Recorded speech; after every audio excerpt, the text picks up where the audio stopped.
guys, welcome to Red Line Talk Show. I'm here today with Iliana, and our special guest is Mary Camaj, a first generation Albanian American from New York who's deeply passionate about preserving and promoting her Albanian heritage. Welcome, Mary. Mary, Thank you welcome so to much the for show. Thank you. It's a pleasure. Thank you for having me. Um, Want to hear a little bit about your background. I know you were born in New York, but where are you from originally, your parents? Sure. So my parents are from Molla. My dad is from Hoti, but the part that's in Montenegro. Okay. And my mom's from Kastrati, so the Albanian side of the border. But my grandpa left Montenegro, so my father was actually raised in Shkodër, so that's how my parents met each other over there. But yeah, my parents emigrated to the United States in the late 90s. They got married, they had me and three other children. And here we are, a big, happy Albanian diaspora family. Yes. So yeah. So tell us a little bit about how did you become so passionate about the Albanian culture and heritage being born here? Because when I think Yeah. of Mary Camaj, I just think of red and black. There you go. Yeah. That's the goal. No, so I think that every diaspora family, just in general, they try their best to be as patriotic as possible. I think we all have memories of just growing up, our parents kind of like kuchizi, Albanian music, Yeah. growing up and hearing that in the house. But, getting older, you have to make that decision yourself and you have to explore what that means for you personally. So it all started for me, I really think, and I say this to everybody, through traditional Albanian dance. As a stubborn 14-year-old, I did not want to go. I did not want to join a traditional Albanian dance group, but my mom was like, you have to get out of this car and go to dance practice right now. So you were forced, I was basically. forced, but it was the best thing that could have possibly happened to me. Did you notice that a lot of times when our mothers forced us to do something, Yeah. she forced me to go into healthcare, and it was And the there you go. best thing that ever happened. Listen, I love my mom. I have a very close relationship with her, so moms know what they're doing. Yes. But with that being said, when I was 14, I started dancing for Gruppi Rosafati at Our Lady of Shkodër Church. I went with my sisters. And little by little, of course it was difficult in the beginning because 14, you're thinking, oh my God, everyone's been here for so long. What am I going to do? Wow. So But- you've been with Gruppi Rosafati for a long time. Yeah, right? I've been there for 8 years. 8 years. And in Wow. December was when I decided to move on. But it was such a beautiful 8 years in my life. So yeah, little by little, I just fell absolutely in love with music and dance. I think if you look at it from the perspective of like looking at other cultural dances, you can't help but appreciate those dances, even if you don't know what Yeah. their Right. dances mean, what their songs are saying. Imagine when you're listening to the songs of your actual people and watching the And dances. hearing the lyrics as well. I really with the think- movements with yeah. each beat. I really think there's something that just like awakens in all of us. And like, if you just put it in the perspective that for centuries, those Albanians before us have been Yes. listening to these same songs, have been dancing these same dances. It's only right that we partake in something like wakes up within us, and something woke up within me. So, I really dedicated myself to this dance thing, and it was not only a beautiful extracurricular, but it was a way of just finding myself. And, I eventually became lead dancer of the group. We got to perform all over the community. We even got to perform in Albania last year at the Festivali Gjirokastës. And at Oh, our, very our nice. wedding. At as your well. wedding, oh my gosh. That was a fun time. Oh my gosh, it was a beautiful wedding, by the way. Thank you, one thank of you. one of my favorites, I think, that I've performed at. But nonetheless, I think that traditional Albanian dance really was my segue into how else can I discover myself? What other avenues can I use? And so, through dance, I decided that, okay, well, I've always been interested in political science. That was always my career goal, potentially. And so I was like, okay, why don't I find a way to sneak Albania into my political science courses in school and whatnot and try to figure that out. And then it wasn't until graduate school that I really understood that, wow, I could really make this a focus of my academics. Right. And so that's what I decided to pursue in my master's degree at Columbia. And that's what I want to pursue career-wise, which maybe we'll get into in a little bit. But we'll get into that. that's kind of how it all started for me. But I really think, and I'm very thankful for traditional Albanian dance So in my life. back in 1988, the last festival of Gjirokastër, Mhm. I was actually there. I was 4 Mhm. years old. I was sitting in the first 2 rows and I was watching these dancers. Mhm. And I just fell Oh my in God. love. And it just so happened that the dancers were in the same hotel as us. So at 4 or 5 in the morning, they were practicing. And I would Mhm. just sit at the stairs watching them. And then during their break, they got me to dance with them. And my passion and in life was my dream was to Mhm. actually be a festival dancer, which Mhm. didn't happen. So I made a reality at my wedding by hiring you. You made it a whole spectacle. It was so beautiful, but oh my gosh, I love it. Yes. No, yeah. I mean, even myself personally, when I saw the state ensemble perform and that type of art on the stage, or It's watching like old amazing. Albanian films from like the 90s and the 80s, Right. those professional dancers are so inspiring.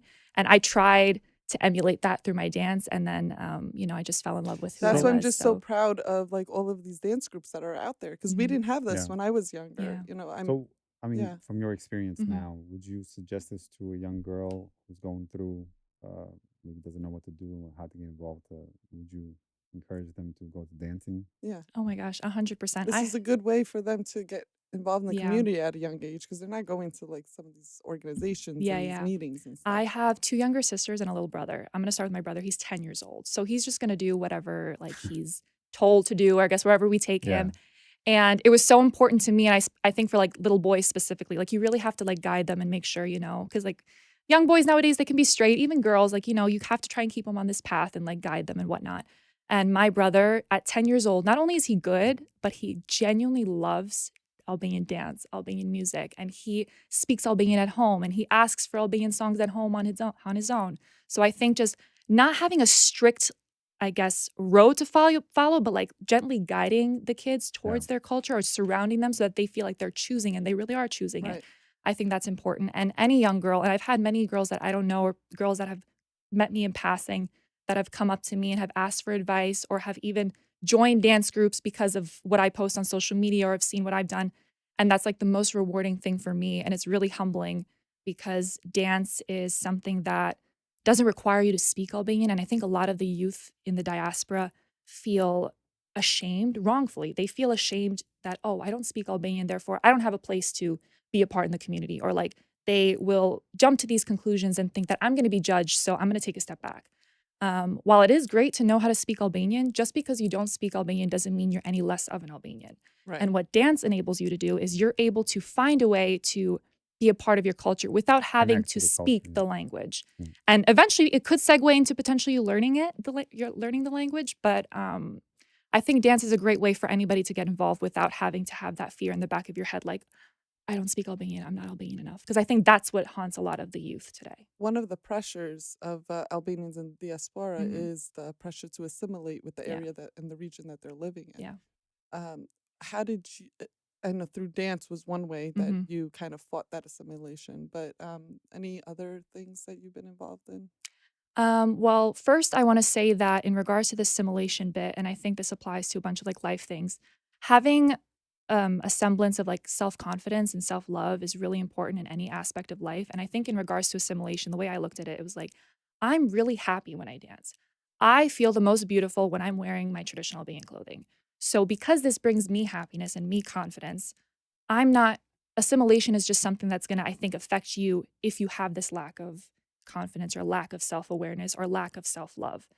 And with that being said, I think that, and also just my personality type kind of contributed to me kind of being like, no, I'm not going to stop talking about Albania, or I'm not going to stop dancing or being like a crazy Albanian on social media, always posting about everything. But nonetheless, aside from this dance stuff, aside from, being with my family thought it was really important to visit Albania every summer. So I Yeah. think, going back home, seeing my grandparents back home and family members and traveling and not just visiting the beaches, but visiting the cultural sites and kind of getting a grip of like Going Albanian to history. Kalaya Rosafas, going to Yes, Kalaya Krujis. all the beautiful places.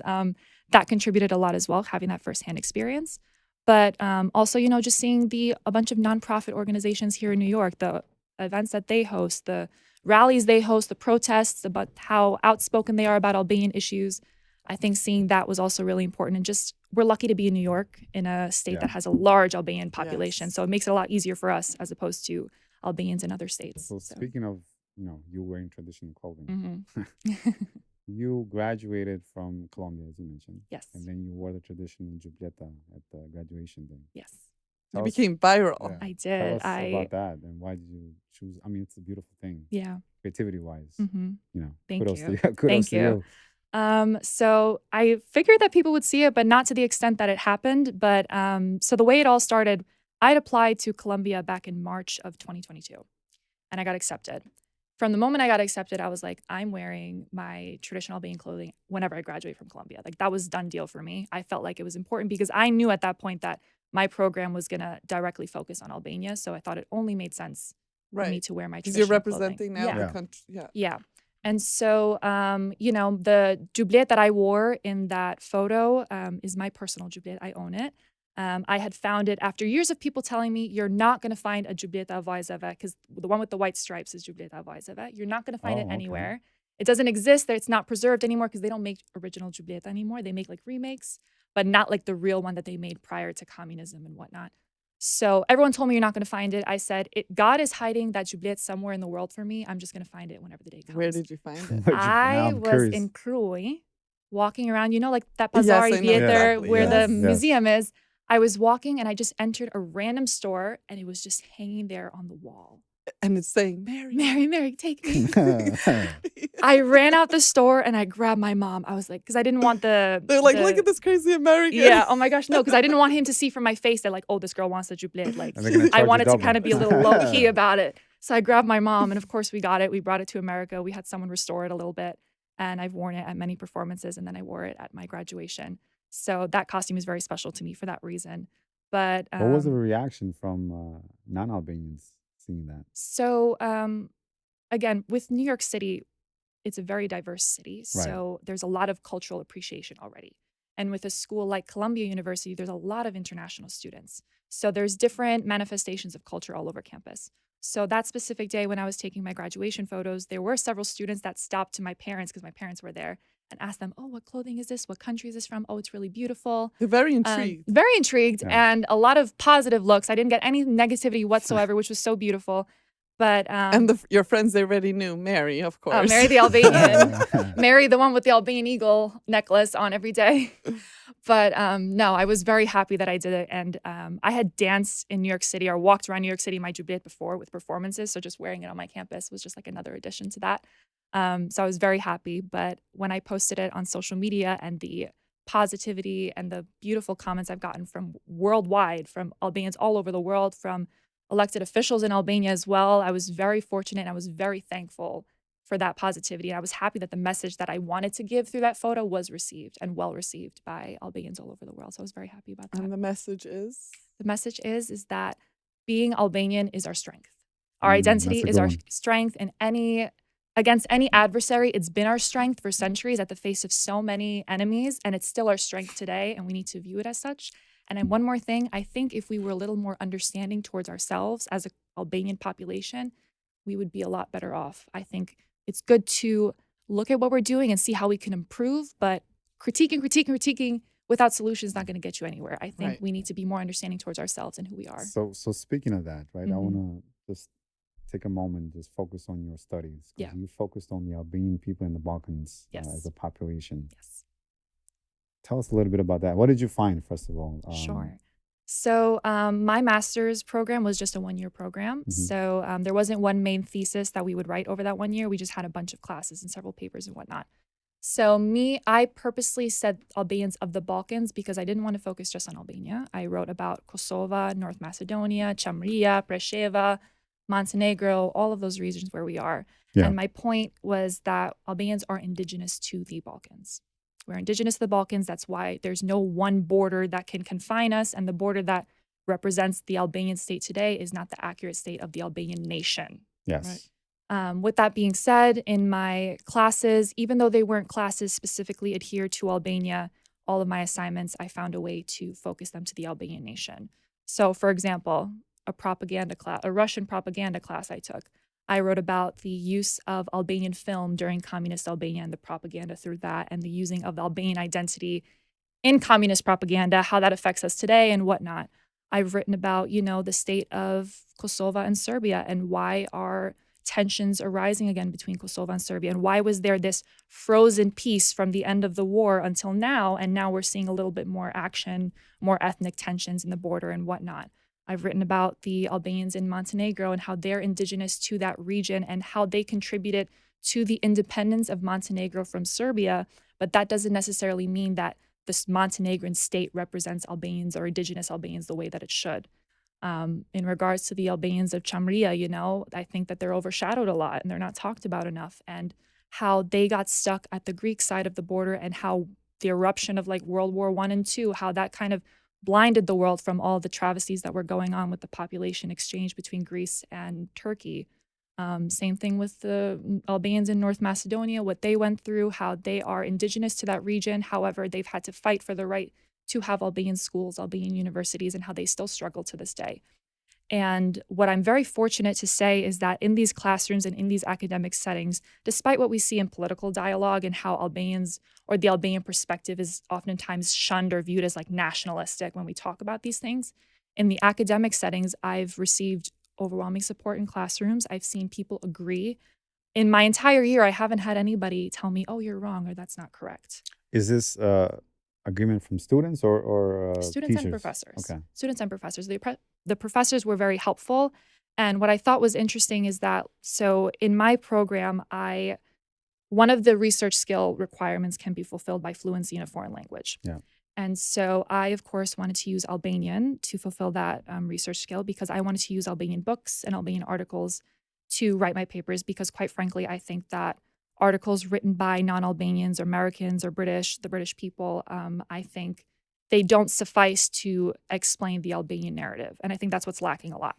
So Well, let me stop you there for a second. Okay. Because I feel like we tend to look to foreign authors for us to validate our history and write our history for us. If you think about it, we really don't I guess, give credit too much to Albanian authors. I completely agree. For some reason. And anytime a foreign writer writes about us, we get excited and Oh my we gosh. validate that right away. We don't ask any questions. Be like, yes, it's true. Because, a foreigner said it. It must be true. I completely agree. Or even when, like, let's say there's one famous non-Albanian person. If they simply do the double-headed eagle, oh my it's a wrap. God. Yeah. It's great that they do, but I'm like, okay, what's next? Okay, how are you actually going to help? How are you actually going to be outspoken about what we're going through? And we have to leave it to ourselves. We need to follow up with these people. We need to kind of not set the bar too low. Yeah. But connecting back to the authors portion, the way I look at it, I do agree that there are some non-Albanian authors that have really like bumped up Albania in regards to like international dialogue. I will say that. Yeah. But I think that sometimes, I don't know if this is their intention, but I view it this way. A non-Albanian is more likely to write about Albania because they are more likely to get a lot more renowned success from it because there's not a lot of people that write about Albania in the English language specifically. Right. So they will get like, I can name like a couple like Robert Elsey or Edith Durham. They're huge when it comes to like Albanian writing because they're non-Albanians and they wrote in English and that's an accessible language to the world. Yeah. And they get a lot of success from that. But there are so many Albanian authors that their work isn't translated. And because their work isn't translated, it's not accessible to the international community. Or there's not a lot of Albanian students that are writing in English about Albanian history and about Albanian politics. I think now, like, we're starting to get ourselves a little bit and, try to do more, but we're not there yet. Can you tell us about some of the Albanian authors that you've read that really were impactful for you? Sure. So the Cheryazi sisters, they have written their own like personal memoirs. I think there's Motra Cheryazi. Motra Cheryazi, Yeah. yes.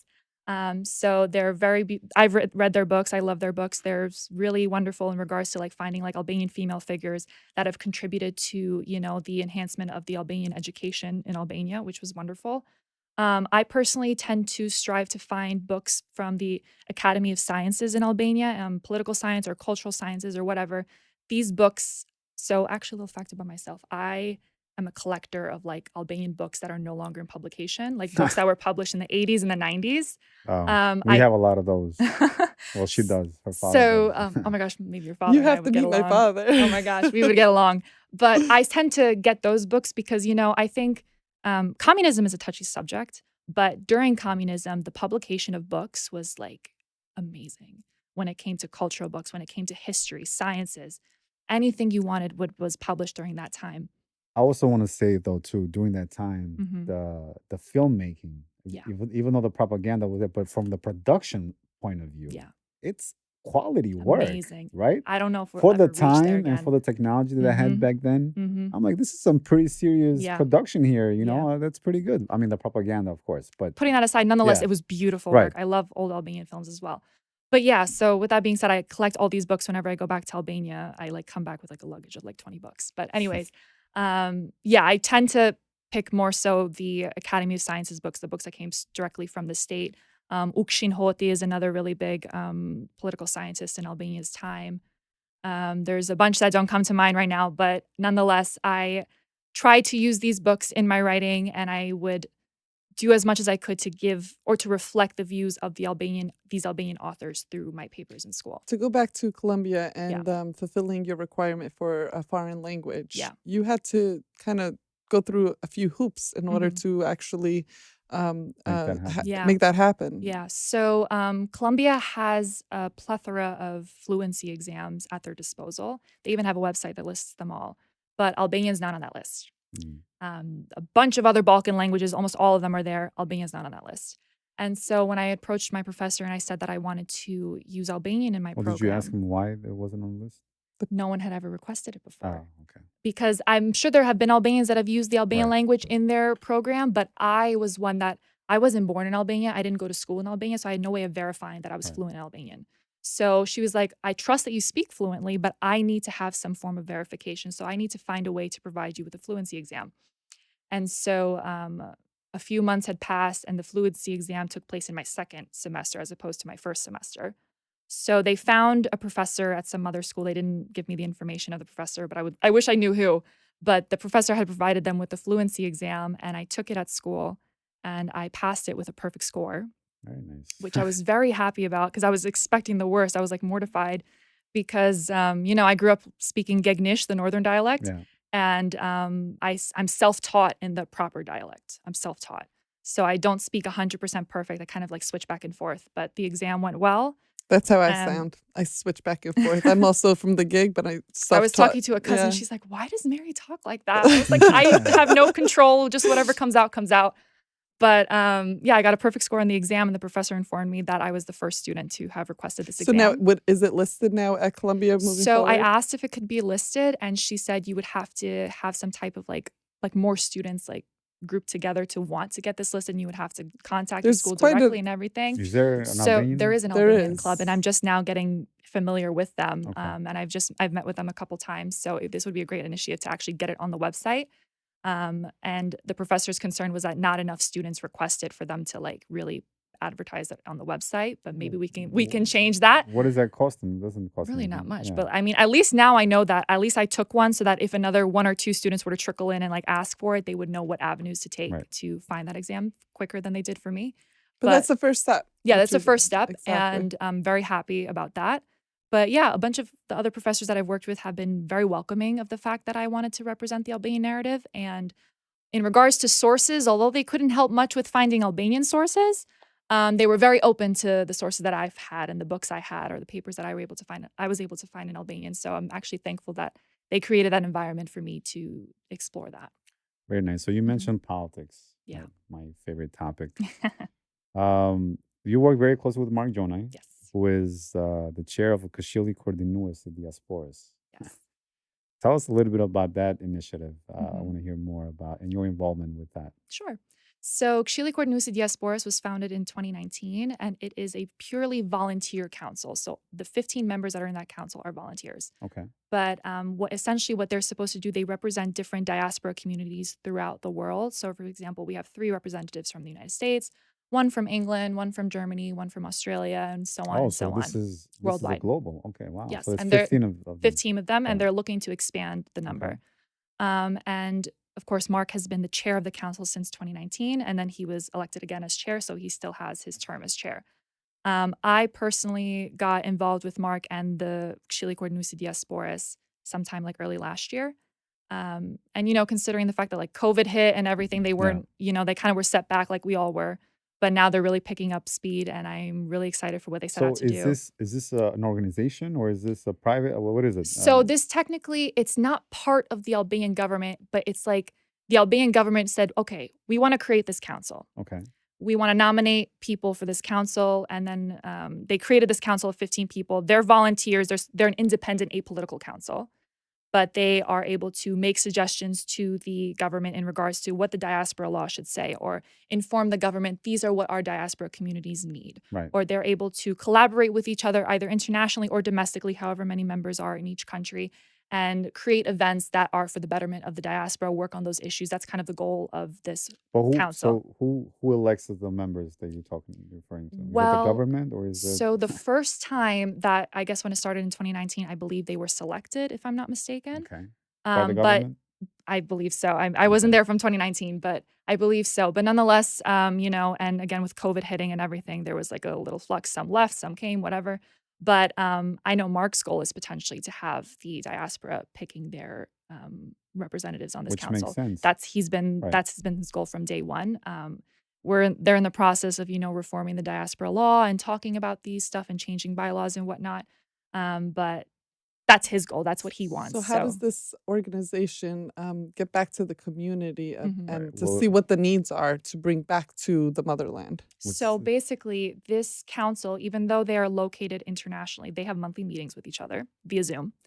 Mark is the one that kind of like dictates how the meeting goes, like creates the agenda. And what he makes sure is that he wants reports from every single member about what's going on in your community. How are you communicating with your nonprofit organizations? And this council, KKD for short, they have bylaws. And in those bylaws, it states that each member must have consistent contact, meetings, and activities with the nonprofit organizations in their communities. Because, of course, it's hard to, I guess, have like individual meetings with everybody in your community, but these nonprofit organizations are an easier way to kind of have an avenue of like speaking with a representative that will represent a lot more people who are members of that nonprofit. So I know, and I can speak from Mark personally, whenever he receives any, for example, people want abitara. A lot of these Yes. Albanian language schools need Yes. abitara. Yeah. And unfortunately, it's not happening quick enough, and they're not receiving abitara quick enough from Albania or whatever, Or Kosovo or what's the whatnot. issue? Was it money? Is it- Production, probably. I don't know what. I wish I had an answer for you for the issue. I know Albania has provided online abitara, but there's a difference between online versus having the physical Right. book. So that's something that he's really like pressing. I need more abitara for these students. So these schools will submit their or Request. complain to Mark Yeah. about, hey, we need these abitara. And Mark, okay, I will contact the Kshili. I'll be like, hey guys, we need abitara. How are we going to communicate to the government that we need abitara? Or he will communicate with the ambassador of Albania to DC and say, hey, we need abitara. What can we do? So the council and the representatives of this council, what they try to do is they try to be that point person. The voice, essentially. Yes, the voice and the point person. So like, okay, you have this problem. I know who to contact for this issue. Okay. And I will get back to you. And he's really all about following through because it's the worst thing ever when you submit a complaint or when you make a request and you never hear back. Right. And you know And- how beans get. Yeah. So with that being You're said, gonna hear it from them. So from Mark and from me, we really try to make sure that everyone gets an answer, everyone feels like they're heard, and actually stuff gets done. Stuff gets done. Mark, and what I witnessed from him, any stalling is a waste of time. Yeah. We really Yeah. need to get stuff done. We've had enough waiting time. And so this council, back to what you were saying, Iliriana, they also meet in person every year in December on the National Diaspora Day. So when they meet in person, that tends to be the most fruitful meeting out of all these Zoom meetings because there's nothing like in person. Yeah. And at these yearly meetings, Where are they representatives hosted? Here in New York? no, in Albania. Albania. In Tirana. Albania. Yes. yeah, last time I was there. Oh, yes.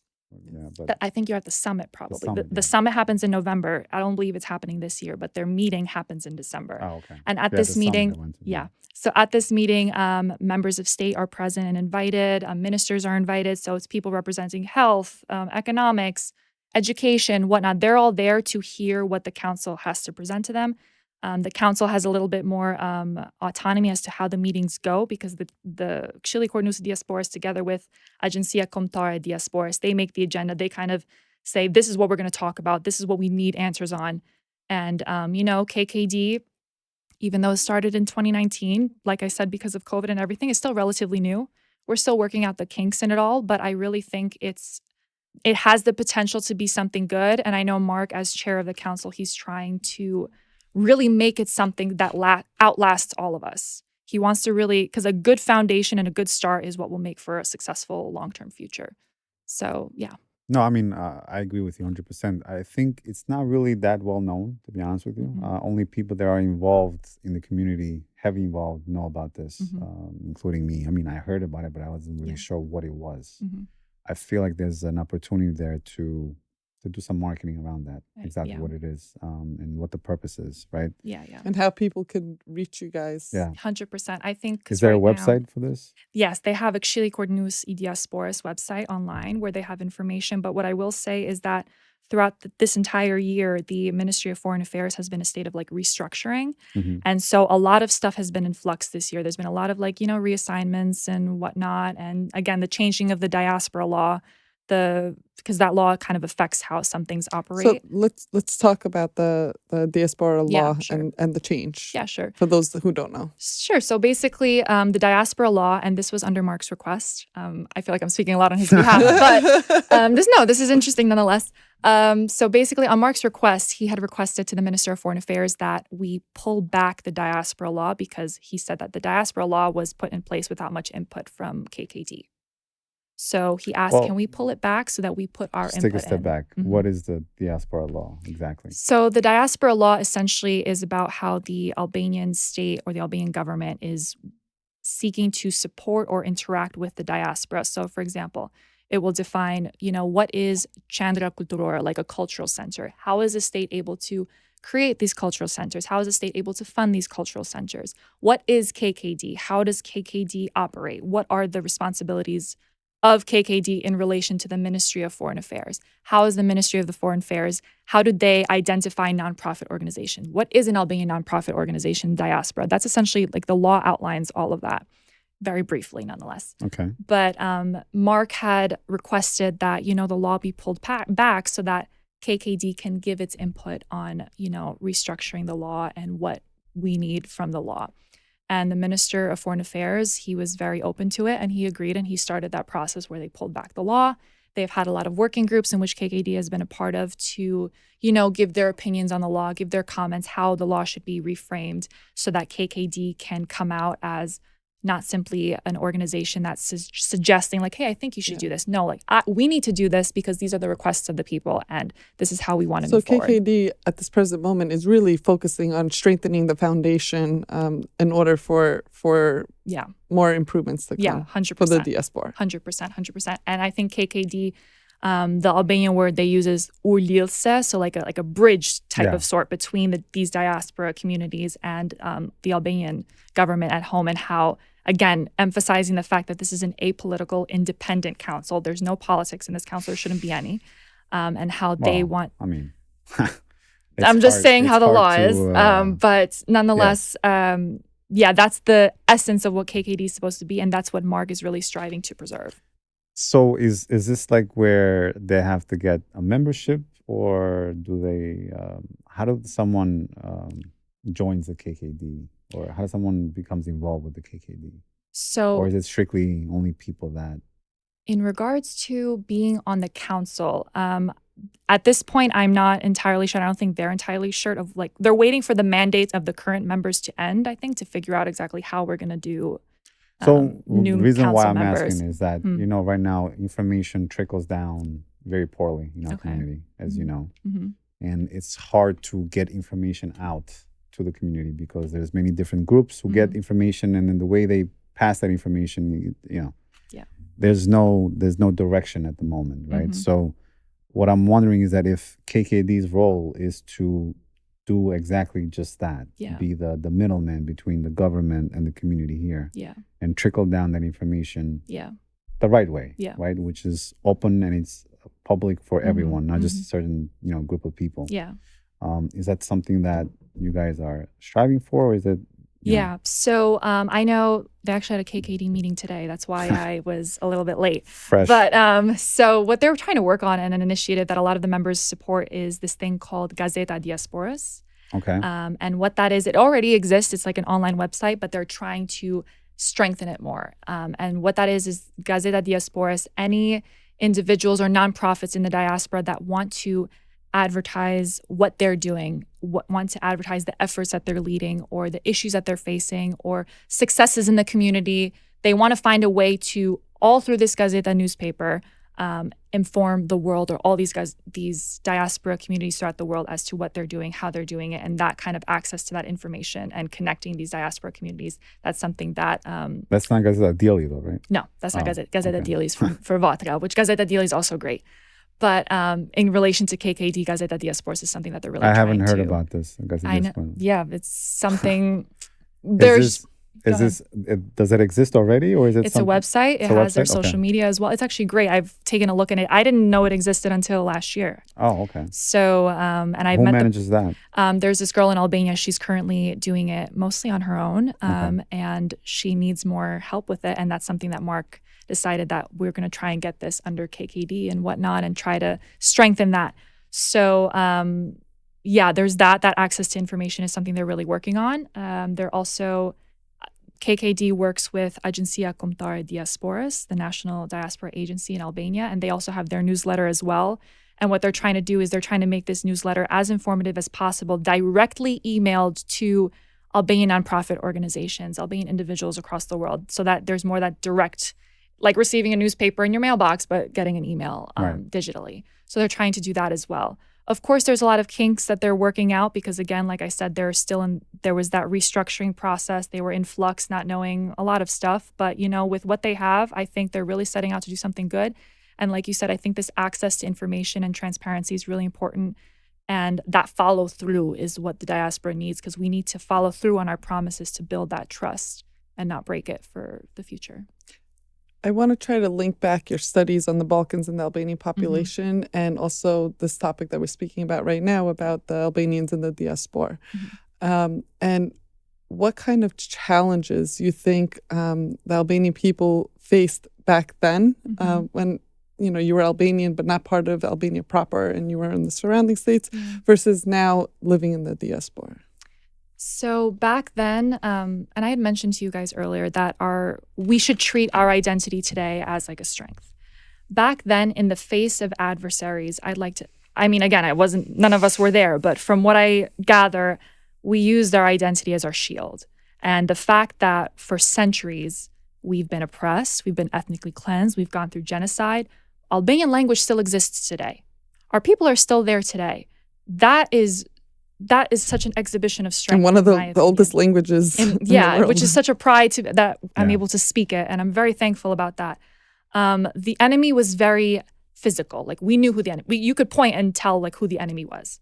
Today, whether it's in the diaspora or whether it's simply Albanians that are living outside of this Albanian border, who is the enemy? Even sometimes within Albania as well. Well, that's a good question. So, in your view, who is the enemy right now?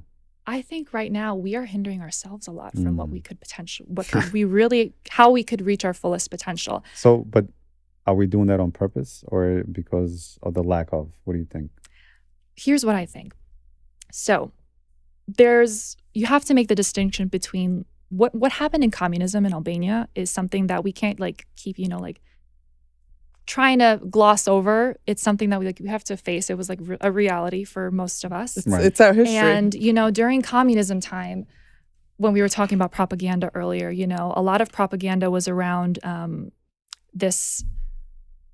our Albanian identity. And what I mean by that is there was an existing grievance. For centuries, we've had oppression, right? So what did the communist regime do? Albanians just want to live in a land that loves their Albanian identity and their culture. So all the movies were about Albanian dance, Albanian culture, Albanian national heroes, Albanian history. That was everywhere, everywhere, everywhere. There were Albanian cultural festivals. Festivali Gjirokastër started during communism. Right. And there was an outward display of culture in the media everywhere, all the time. And what was happening in the reality? What was happening in people's homes? People were going to concentration camps. People were suffering. People couldn't wear their traditional clothing every day in their own homes. They were being burned down. They were being confiscated. So that juxtaposition of constantly seeing your culture on TV and being told how great it is, and you want to accept it and you love it because it's yours, but is that reflecting what your current reality is? No. So that undergoing that and the effect that has on the psyche is something to keep in mind for Albanians that were within Albania that underwent this communist regime. Now, let's compare it to something, let's say, like Kosovo, the Albanians of Kosovo. What they went through was a tragedy in and of itself. At the same time that communism was taking place in Albania, Kosovo was at the hands of Serbia and Yugoslavia, and what the Serbs were doing, the ethnic cleansing and the genocide. They clinged on to their culture themselves because that is what they had in the face of that adversary. That was their lifeline. That was their choice that they had. And Albania, they didn't know what was going on in Albania. They didn't have access to what was happening in communism because Albania was isolated, blocked off.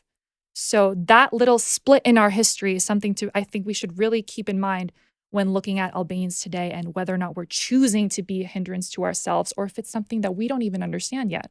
We don't even know. And I really think that, generational trauma, I think is a real thing. Yeah. There's a way 100%. that trauma affects us today, affects you and I in a way that we don't know, whatever our parents went through. And so, seeing Albanians today, it hasn't been that long from communism. It hasn't been that long since the end of the war in Kosovo. But what Albania is doing versus what Kosovo is doing, some can say it's very different. Maybe they should be more on the same page. We want them to be more on the same page. Are they on the same page? I think because you have more eyes than anyone when you do this event. I mean, in your view, how are they? I mean, they're dealing with very different issues right now because now they're two different states. Right. Whether we want to or not, they're two different states, and we have to view it as such. Albania is, aiming for the EU. That's like the big thing that they want to do. Whatever's happening within Albania, youth leaving, becoming tourism, whether or not we accept it or not, that's what's happening. In regards to Kosovo, they're still dealing with the very real threat of Serbia. That's what their issue is. How do I deal with that? And so how do I continue to protect our land? So, the diaspora, of course, is still like a vital role. It plays a vital role in both states. But, how both states treat the diaspora or how quick they are to, I guess, get the diaspora is like a whole different thing. I think with Kosovo, what I've witnessed, because I was able to attend a meeting with Prime Minister of Albania, Edi Rama, which Mark had hosted with a bunch of Albanian-American organizations. And I was also able to attend the meeting with Prime Minister Albin Kurti of Kosovo, which Mark also hosted with the Albanian-American organizations. Prior to these meetings, and even like at these meetings, I noticed that in Kosovo's case, they had a lot of already existing programs that were aimed to have the diaspora come back and contribute. Whether it was students or young professionals, they're like, you can come back and you can do this. I think Kosovo, even the birthright trip, Original through German, they have a birthright trip. Yes. That's like founded in Kosovo. Right. They have those programs. I've asked around like in Albania, because I visited this past summer, and I don't see those programs really existing. They could, but I don't really know much about them. And I think that's something that should be, prioritized more. So do you think they do that on purpose, though? Or is it an agenda behind it? Or is it I don't think so. I think it's just a different, what is their each country focus prioritizing? Is different. Yes. Like I said, Albania, EU, they're trying to get funding through tourism. They're trying to, join the EU. And of course, the EU has its benefits. But, I guess... I can argue against EU, to be honest with you, for Albania. But that's a separate conversation. But let's go back to a little bit to what you said about our enemy, which is, I do agree with you. Our enemy is our own self. We are our own worst enemy. And how are we doing that? Now, this is where the big question is. Yeah. One can argue that, the trauma about communism and all that. But it's also been 30 years now, right? You are a first-generation Albanian. She is a second-generation Albanian. I'm still an immigrant, right? But we have... But we're all very pro-Albanian. Yeah. Right, exactly. So, but that's not all of you guys, right? So I want to focus a little bit on that because the young people now, I think, have a major decision to make, or they play a crucial part in this. If you guys all of a sudden forget your identity, right, and you just focus on your own life and the American lifestyle and whatever, what happens to our identity? Because almost probably more than half of the Albanians are outside of Albania, right? Goes back to the assimilation point that we brought up. Yeah. If we don't continue this identity and focus on our culture and how do we give back and how do we build a bridge between the two countries, eventually people are just going to forget about the language, forget about the culture, they're going to assimilate, and then, it's going to be another, you have already a lot of those young people who are not really involved too much in the culture now. How do you bring them back from your point of view? Yeah. So this past summer, I was fortunate to meet the Speaker of Parliament, Elisa Spirapali. She was one of the first, I believe the first Albanian elected official that actually shared my Jubileta post from graduation. So it was through that I was able to meet her when I went there. And my request to her was access to information and the digitization of whether it's books or articles or access to movies or music and whatnot. Because when I had asked her, I'm like, we need guidance from the Albanian government, we need access and whatnot. She had assumed that like, oh, well, sponsoring scholarships is like a hard thing to do and blah, blah, blah. I was like, wait, I don't want any money to leave Albania. I want whatever funding the government has is for the students of Albania, is for the people of Albania living there every day. That's Right. not for me. Yeah. What I ask, and what's something that I think is a realistic ask, is digitization of books, articles, and whatnot. Because access to information and making this information easy for the diaspora to find increases the chances of them, actually consuming the information. So my personality type is, if I like something, I'm gonna surround myself with it, immerse myself, gonna find it. I'm very persistent. That's just me personality wise. That's not everybody. If someone has a hard time finding something online, okay, I'll write about something else. Okay, I'll go look at something else. Done. Yeah. So from my experience, again, throughout my childhood, being surrounded by my culture, and then now growing up, knowing where to find these books, knowing where to find this information, that access, and of course, because I also speak Albanian, it's what made it easier for me, and that's what made sense to me. So I think for the youth today, like I mentioned in comparison, like my little brother, they need that guidance. I don't think that they don't want to be pushed into something, but by surrounding them by something, kind of guiding them and say like, hey, this is here. I think that makes it a lot more easier for them to make that choice that like, okay, since it's easier, it's there, I'm going to do it. And another thing that I think that the youth should view is that for students specifically, in academic settings and in schools, diversity is huge in the United States. They want a diverse student population. Yes. So what makes you stand out from others? I come from Albania, a really small country in the Balkans.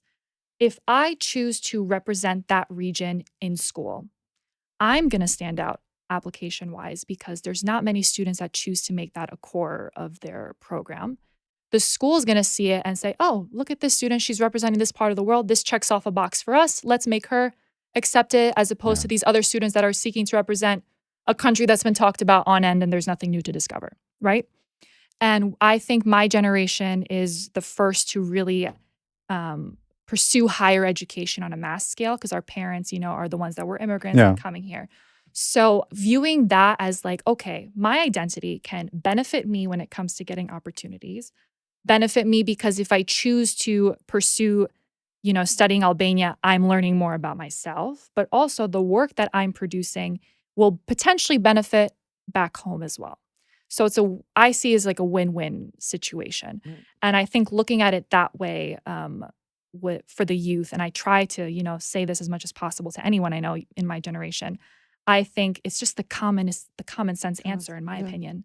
So, and having these cultural centers more active of creating activities for the youth to kind of like you said, not forcing it on them, but kind of like making it part of their life where they're looking forward to those after school programs or weekend programs where they're now united with like individuals and learning more about the music, about the culture, about the dance, maybe watching the Albanian sports teams together, when they're playing either in the Euro Cup or for the World Cup. Hopefully we make it to the World Cup. But I want to also... so we have to get more activities out there for the youth. I want to also stress out the importance of social media throughout all this, right? Because I feel like social media is the only channel that the youth is actually communicating with. How do we use social media, right, to our advantage, especially connecting the youth, at least in that sense? Yeah. So my experience with social media and like my perception of social media, people like social media when they feel like it's personal, like the video they're watching is like person on person, And so for me, I mentioned my dancing earlier, but I decided to also share my dance videos on social media as well. It started on TikTok back in 2021. And since then, I've built like a following, and I've had a lot of people reach out to me. I've had a lot of young girls reach out to me in private messages or in comments asking, what dance group are you a part of? I want to join this dance group. Do you know any dance groups in this country? Or, hey, I learned this dance through your video and I performed it at my school in Germany. Thank you so much. Oh, very nice. Or do you have any recommendations of like what books I can use you in are my a beautiful research? dancer. Thank you. I mean, you got my message when we were dancing at my wedding. Squeeze my hand. But yeah, so I was loving what I was doing, dancing and posting on social media. I was just being my truest self. And I am the oldest daughter, so I don't have an older sister. So what I try to do on social media, or like the image that I put out on social media, it really is me, but I really want to make sure that the message I'm giving off is the message I intend to give off. So, and I want these younger girls, or anyone for that matter, that watches my page to receive that message of like being who you are unapologetically and being Albanian and living your identity. So, through these videos on social media and connecting with people worldwide, I've received a plethora of support and positivity. And I really think that the message is coming across. And more every day, there's more people posting dance videos online. And, from dance videos, even on my Instagram now, I like post books that I'm reading. I post what's going on in Albania. I'm advertising events that are happening in the community, issues that are happening So worldwide. you're using your platform to Yes. send a message out to Yes, the, yes, to the always. community. Always. Okay. Oh my gosh. Anytime I'm reading a book, I'm like, guys, this is this book. If you want Yeah. it, go get it, this and that.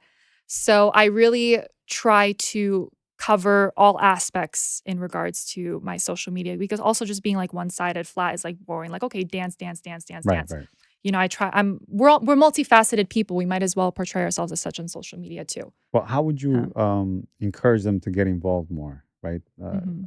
Yes, sharing videos and liking and comments. Okay. Yeah.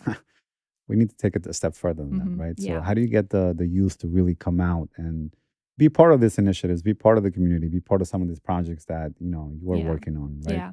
So I know that there's a lot of, Albanian clubs in a bunch of these universities Yes. that, especially in recent years, they're like popping up, which is Yeah. great. Even in And high schools too. high schools too, Yeah. yes. And I was actually invited to go speak at my high school at their Albanian club, which I'm so excited about.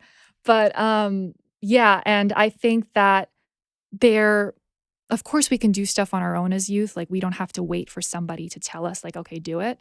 But it really helps when the older generation or more experienced individuals in the community really give like a helping hand, or at least value the work that you're doing. So me personally, Mark is like a huge mentor of mine, and he really allowed me to explore the Albanian side of myself professionally. And, I've had my fair share of like negative experiences in the community, but with Mark, Yeah. we all have had. Yeah. But by no means do I generalize that to the whole. And with Mark specifically, he really kind of like uplifted me and ensured me to keep going. And I know the meetings that he hosts and the events that he hosts, we call all 140 organizations for every single event, phone call, email, blah, blah, blah. But we call every single student group that we also know. We want them present in the events. We want them sitting in on our meetings. And that simple gesture of Yeah. reaching out, be like, hey, I want you in this room. There's one Right. person per organization, but your youth group, you belong in this room, just like all these other organizations that have been here for years. Simply sitting in that room and feeling like I belong here because this person valued me as such is really important. And so Mark was that for me personally, but through the work that I'm doing with him and what he does, I hope that the student groups feel that way as well by being invited to these events and sitting in. So, through that, and like these student groups have a lot of members in them as well. So that kind of trickles down to their members, so to speak.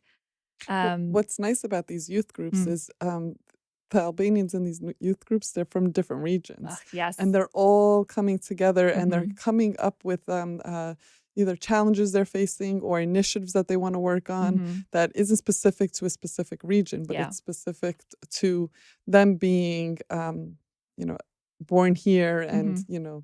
what But- challenges they're Yeah. facing. Speaking of that specifically, what are some of their focus?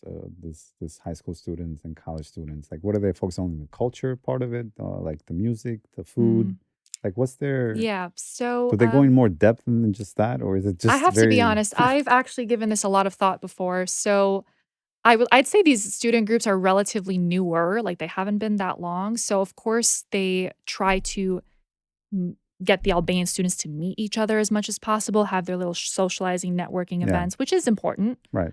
And that's the first step. That is too. the first step, Yeah, but we should be go better beyond the than that. first Yeah, step. we should be better than that. Yeah. So I know there are some groups that I know the Columbia Albanian Club has hosted a meeting with President of Kosovo, Vjosa Osmani. They've had a lot of students there and they've spoken there. There's this organization that's actually relatively new. It's called Shochata SAPS. It's basically a national organization where students from all over the United States get together and they host like networking summits. They host talks with like Albanian professionals, guiding them like, this is how you should do this application. This is how you should, like a leadership forum type thing.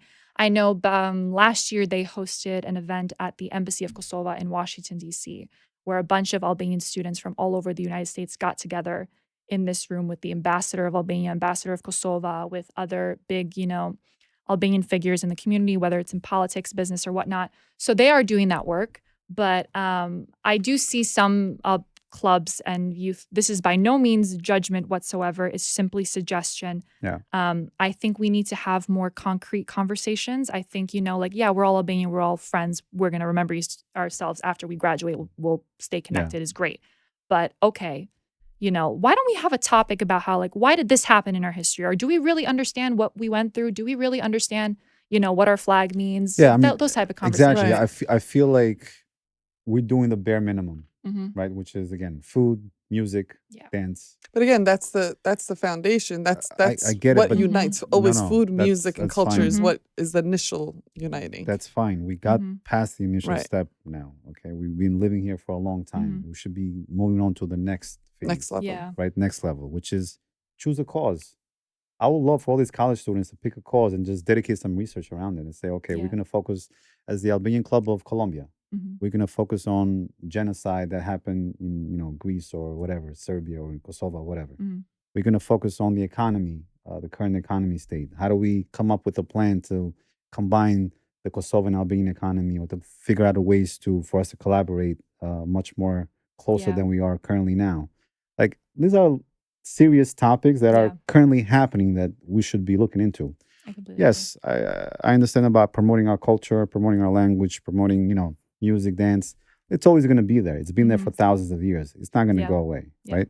We should preserve it Mhm. 100%. agree. Mhm. But we should also be looking at what our current issues are at the moment, right? As two nations, Yeah. we should be really one nation, right? How do we come up with a solution for that Mhm. as a young person? Yeah. Because again, they're going to be the future leaders, right, for us. Yeah.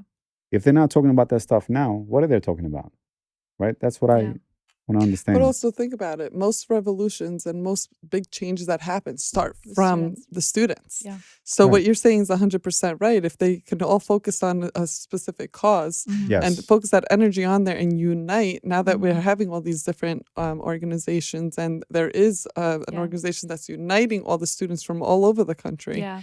And I then guess that can make a Yeah. huge impact. Yeah. It's And a relatively new organization, and but they're from great. your point of view, you were Mhm. in a position to guide them Mhm. how to navigate Yeah. their point or their messaging Yeah. around to the, the top people. Yeah. I mean, Right. back in February, we had sit down conversation with Mark Jonai, Emina Chunmulai, and then any Albanian youth or students that wanted to attend. Okay. It was open to all of them. We advertised as much as possible. A lot of people did show up.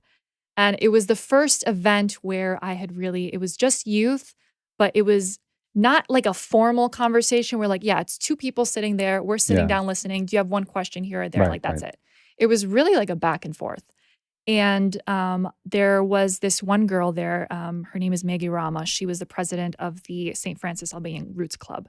And she had this initiative where she wanted to open a school for special needs children in Shkodër. And she Okay. didn't know how to go about Yeah. it. And this was really an initiative that her student organization wanted. And, she posed the question to Emina. She posed the question to Mark. They gave her feedback. And this past summer, they opened the school in Shkodër. That's what we're Wow. talking about. Yeah. We need more of They these. need opened more the of school them. in Shkodër, Yes. which was such a beautiful thing to see. And I think it's so wonderful that But this is how you're creating Yeah. that bridge between the diaspora Mhm. and back home. And I think that club, from what I've seen from that specific student club, they were really cohesive and really active. And I think that's a really great example for other student clubs as well. But another thing that I think we need to kind of break this image in our head is that, we've all grown up hearing about Albanian politics from our parents. And Yes. we also, I think, view politicians as very untouchable and very out of reach. But, this past summer, again, like I said, I met with the Speaker of Parliament. I even got to meet with the mayor of Molla. Simply by reaching out and talking and asking, they were open to talk. They were open to listen. Of course, you approach politics however you want. But simply knowing that you're able to have the conversation, all you got to do is reach out. If you really have a All you plan, have to do is just ask. if you really have a plan, you really have an idea, reach out. What's the worst thing someone can say? No. Okay, we'll Yeah. find another avenue. Right. But I yeah. agree with you. I think we do view politicians through the Mhm. lens of our parents and Mhm. how they view politicians and their experience, right? Which is bring us to this negative stigma Yeah. around politics. I do agree that we should be more involved in politics, Mhm. especially for our country, back home and here as well, Mhm. to kind of understand. Because if you're not asking questions, you're not relevant, right? Mhm. You're not making changes. Mhm. We have to be present. We have to ask questions. We have to come up with solutions. Now, it's not about complaining, all the time. Yeah. What are some of the solutions, Yeah. right? From your view, because you've been part of some of those conversations, and you Mhm. see the communities trying to get engaged with our politicians.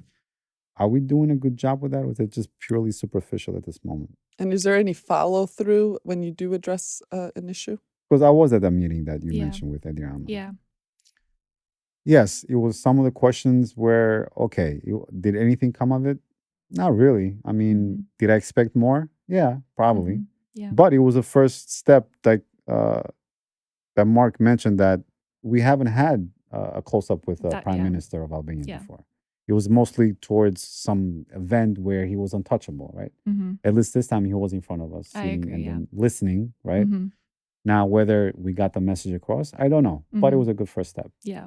It was another good first step with Albin Kurti. He was more engaged and more, but these should be bigger platform than that, Mhm. right? Mhm. Because it was a very small, again, it was a very small meeting, which a lot of people then tend to believe that, oh, it's behind closed doors. It's not, it's not transparent. Mhm. Like, what is your view around that? Yeah, I mean, what I think is that like in regards to like the closed door and like smaller, I think in order to have those really like back and forth moments, you need a smaller group. I feel like the bigger the event is, the less likely you are to have that. And like Mark emphasized, that was supposed to be a first step to hopefully, a series of conversations Yeah. in the future. And personally, for me, when I entered these meetings, I didn't come in with any expectations. I purposely didn't come in with any expectations because I see what I see on TV. I hear what I hear from my parents. I kind of wanted to sit down and really like take it in for myself. Yeah. And so, I heard, I listened, and Well, how did you feel about it? What is your, I take don't know. on it? I mean, I'll speak first with the meeting with Prime Minister Rama. He spoke about the diaspora vote. He said that was going to happen. That's a huge deal. Yeah. That's a That is bigger deal very- than we can yes. really understand. Right. So that confirmation was great. In regards to Wait, for the audience that wasn't at the event, including myself, yeah. about the vote, Mhm. is there a timeline? Yeah. So Mark specifically asked by 2025 would we be able to get the vote, and So we Rama said would that be yes. able to- He okay. said he straight Yeah, up said it's yes. it's happening. Yeah, they Okay. passed it in 2025 Parliament, I believe, this Yeah. summer, and in 2025, Prime Minister Rama had said that. But that that's would see, happen. that's a big initiative that needs to Mhm. be. How does that message get across? Yeah, that message Mhm. has to come across Yeah. to everyone, right? Yeah. It's still not fully out there yet. Yeah, I know. I mean, again, linking it with KKD, they have a bunch of different like committees on the council, and there's one committee specifically for the diaspora vote, and they've been pushing for this since 2019. Yeah. They've been doing the groundwork for it since 2019. I'm trying to get Taunan Bala to come on the show and talk Oh. about that specifically, because I Okay. think that's a big initiative. It is I huge. feel like the community here needs to fully understand the process Mhm. and what that means. And Mhm. why their vote matters. Yeah. 100%, So But yeah, so in the meeting with Rama, I heard, I listened. I'm looking forward to future conversations. Aside from the vote, I think there's more to be said. There's more conversations to be had in the future.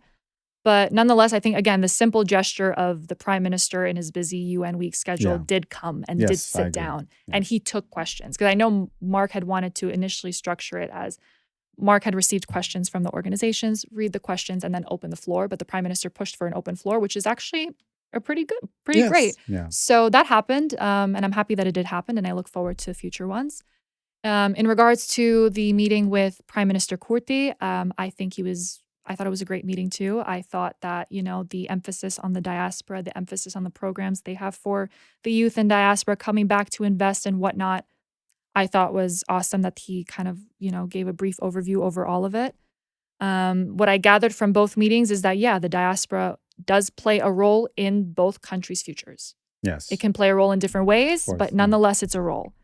And, I like I said before, I look forward to the future conversations that both leaders have with the So, community. but you've been in the community for a long time now. Mhm. How do you see the community here? Are we united? So I think that in general, Albanians always want to see an Albanian do good. In general, we want Albanians to do good. Right. There will always be instances of, any negative experiences. I've had my fair share. I'm sure you guys have had your fair share. Yes.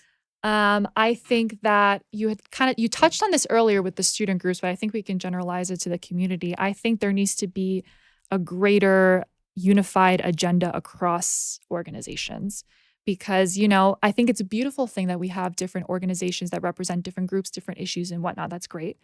But, there are some issues that we can all agree on. And if we all get together and you can make a bigger impact. But what are those issues, though? I feel like, to me, how many organizations out there are currently right now in New York? I would say like 140. Right. Yeah, how many of those are active? Well, if we come to who's actually registered as a nonprofit and whatnot. Well, we should come because, again, just because you call yourself an organization does not mean you're an organization, right? Yeah. I mean, I will say, though, the 140, I would say maybe like 100 or so like really are consistent in answering phone calls and like emails and stuff. But in regards to events, I don't necessarily follow up with every single one in regards to their events, but we have a fair share. 100 events, which is the same thing. I think, but in a different setting. I do think we need to be more unified in regards to consolidating our events to make them more impactful. Yes. Bigger and just more beneficial to the community. I do agree that I think, kind of like gathering resources and really like funneling them towards initiatives and events that will benefit everyone would be a lot better. Yeah. And I do think that, Mark has his ideas about the future and like, kind of how to unify these nonprofit organizations and how to really make us like, quote unquote, like a force to be reckoned with, and how do we leverage because the Albanian population in the United States, we're big, we're successful in a bunch of different industries. We really have like leverage in a bunch of different ways, but how do we channel this leverage? How do we create a uniform platform for all of us to really function? He has his ideas about that, and I hope to see them come into fruition. What is your idea? Forget about Mark. I want to hear you're from your. Where I foresee you're going to be a leader at some point, right? It seems you like politics, right? If life comes that way, why not? Sure. If you're a politician, right, how would you solve that problem? I think that, I think I want to shun away from the fact of like nationalist speech is bad. No, we can talk about nationalism and it doesn't have to be shunned. We are Albanians. We don't have the privilege to be silent. Because whatever Albania, Kosovo, Montenegro, Macedonia, Chumria, whatever they're all going through, whatever they've been going through, they're still going through in some way, shape, or form. Yeah. So we don't have the privilege to be silent. And with that being said, I think we should get more guidance and we should demand more guidance from our leaders back home. We need to have concrete asks from our leaders back home. We are here ready to, I guess, contribute. We're here to help as much as we can, but we need guidance from them because we're all the way over here. We know what we need. Right. But what do they need? We need that type of communication from them. We need that guidance. So, I mean, that's great. But if you are not unified here, how you expect to get things done over there? Right? Yeah. So I think... Yeah, he got you. No. I mean, I think that we're unified in the sense that we do, like I said before, in general, we want to see some type of good. Right. But that again, that's to me, it's more like superficial, right? It's not really concrete, right? I'm looking for concrete. We've been in the community here for what? Almost 100 years now, right? Lata has been here since the beginning. Yeah, you're right. You're right. Even before the Albanian state, 113 years, Lata has been around, maybe more. For those 113 years, what do we have to show? Yeah, I guess. Right? If you look at that data. I completely see what you're saying in regards to like concrete improvements. I will say, like I said before, we have to look within ourselves. We are what's holding ourselves back.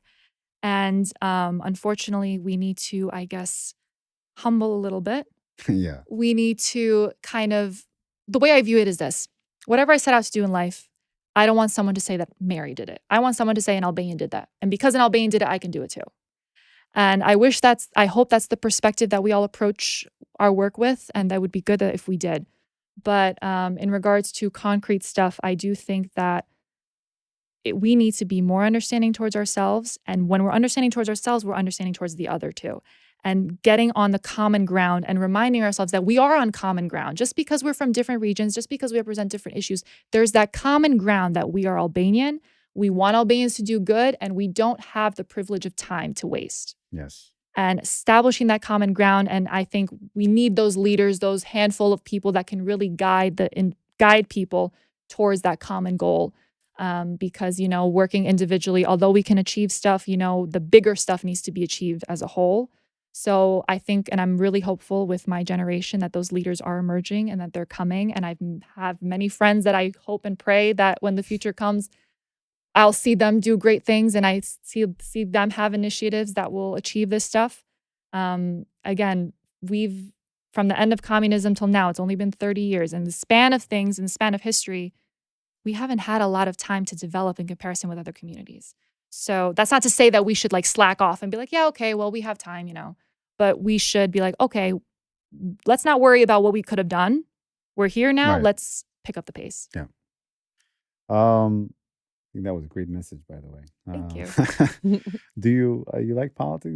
Do you see yourself getting into politics? American politics or Albanian politics for you? I think that I think it's best if I do get into politics specifically, like a politician, I would want as much experience here first before I were to step in over there and do anything over there. I really believe in learning as much as I can, and I'm not just going to jump into something head first and then we'll realize, because this is really important to me. These are important issues to me. I cannot afford to mess up if I do want to go into something. And this is really important, and I am not doing it for me. If I do it, I don't do it for myself. I would do it because I see the situation is right and I see that I can contribute in some sort of way. So I would like to get as much experience as I can here in the United States first. I will always work from here for Albania. But if the moment were to arise, I wouldn't say no if it were right. So very nice. Any future projects that you want to share with us that you're working on and you want the community to know? Sure. So I guess one project that I'm excited about that I do want to realize is that, again, I had mentioned previously that I met with the mayor of Molla back this summer. And when I had asked him what's the best way to contribute to Malsia specifically, because that's where I'm from, like, what do you guys need the most? And his emphasis was helping fund students go to high school and go to college, because over there's still a lot of villages. There's still a lot of secluded areas when it comes to transportation, tuition, and all that stuff. A lot of people are prevented from going to school for that reason. And I am not special just because, I had a chance to go to Colombia. I had a chance to be born here. I'm not special because of me as an individual. I had the right environment and I was able to do with what I had. I'm sure there's many that could have done what I've done or even more, but they can't because they're over there. And so, finding a way to support those students is something that he really stressed and something that I want to take on, and I would love to take on, and I hope to soon. But that's something that's really encouraging me right now. Well, Mary, it was a pleasure having you on the show and listening to your background. I think we enjoyed your future aspirations that you have you're much more positive than I am for the community, for sure. But it was great having you. Thank you so much for having me. It was a Thank pleasure you, Mary, for me. so much for coming. Thank you.